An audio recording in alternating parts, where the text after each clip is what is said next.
Not so sure about Zuffa boxing, Brian Campbell. Dana White came out, and I found this one kind of interesting. We all know that there was supposed to be something related to a press conference in October. Didn't happen. Then November. Didn't happen. December, January, February. And of course, March has been something of a crazy month.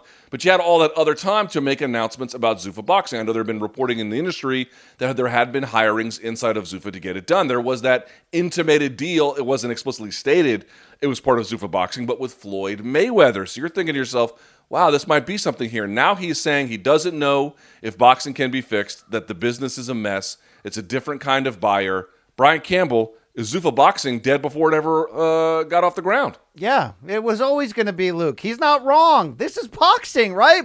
Why do you think that Bob Arum's 88, 89, whatever, and is still at the top of his peak of his game, and Don King went into his 80s still putting on big-time fights, and it's largely the same players over and over again? It's a cutthroat, shark-infested business that you can't just walk right in and do essentially exactly what Dana White did to make the UFC what it is. We have to remember this. For as broken as boxing is right now, still pretty functional. It's not UFC in 1999, 2000, 2001 when you couldn't even get the sport, regulated or on TV to a larger extent. What Dana White and the Fertittas did to save that sport, to inject all the things into it that they missed about boxing, it was brilliant. They made it work.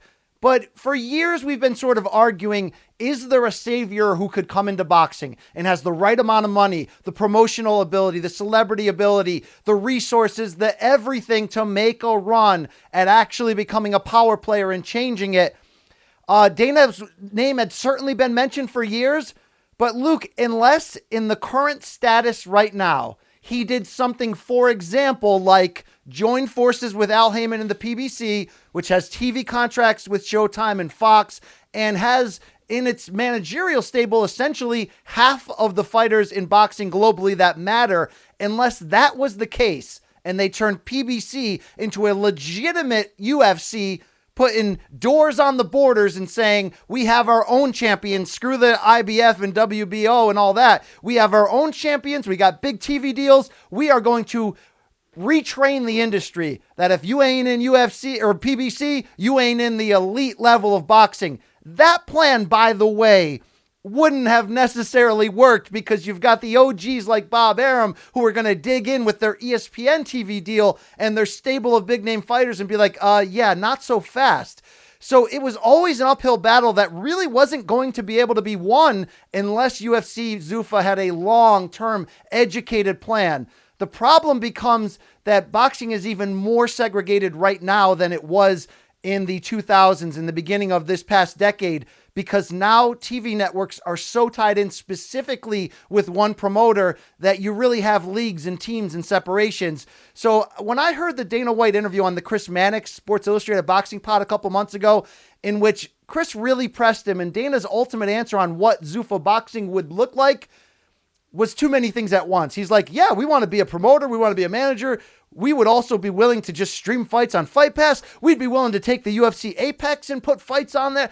You can't be it all, right, Luke? You know Washington Redskins history. If you have two quarterbacks, it means you have none. You can't be it all. You got to pick a lane. Dana never picked that lane, and history shows us that the people with a lot of money who come into boxing, the Jay-Z's, the 50 Cents, the Sugar Ray Leonards, the name it, on and on and on, who think they're going to come in and tomorrow be a big-time player and promoter, it's not that easy. And in boxing, more than any other sport, there's the haves and the have-nots, and the haves will be willing to slice your throat to keep the food on their own table. So, again, Dana was very misguided in thinking he could walk in tomorrow and with a lot of money in an infrastructure, just be like, yeah, let's make Mayweather McGregor all over again every weekend. Can't do it. Can't do it, bro.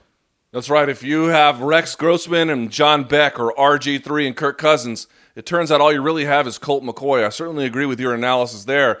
Let me just add here a couple of things. Chris Mannix did do a pretty good job of pressing him, and every time someone does, though, Dana, to his credit, is pretty good about keeping his cards close to the vest. Okay, but here's what I would love to know. When you say that the sport of boxing is broken, I'm not unwilling to believe that, but what do you mean specifically? Why is it broken? Who broke it? And what would the potential solution be to getting there? And is that solution legal? And what I mean by that is there is some federal oversight that the Ali Act about promoters not being able to have their own titles that doesn't affect MMA. So they've got a little bit more regulatory room in MMA to do the kinds of things that they do. It's not illegal there, but it wouldn't be possible in boxing. How do you do that unless you get those laws changed? It just doesn't seem clear. So to counter that, Luke, Al Heyman and the PBC, by staying technically on the record as a manager and not a promoter and using other promoters to put on the shows, have been able to some degree pull it off legally. But yes, boxing's broken. It's an uphill battle. That's the frame. That's the structure.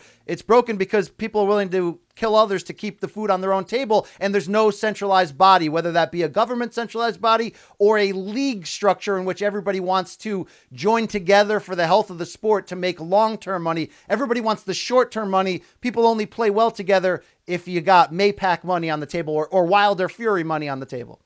Last thing I'll say about this is I would love to just know more about those details.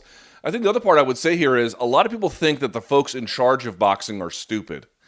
Well, they might be a little bit, what do you want to call it, morally, loose with the rules a little bit, but they're not stupid, and they've been there a long time. I think it was stated yesterday or maybe Saturday, Brian, that one of the first cards that was ever promoted by Bob Arum in the 60s, Ali versus Chuvalo, this guy's been doing this literally for most of that decade, then the 70s, then the 80s, then the 90s, then the aughts, the 2010s, and here we are, and this guy is still out there doing it. People are smart. They understand it. It's a big challenge. It just cannot be done that easily. And so I listened to the boxing people when they said they'd welcome Dana White. They were curious to see what he could do. But now that he got to look under the hood, it looks like he thinks he found a lemon. And honestly, better attention spent towards the MMA properties, not the worst idea in the world after we get through this pandemic.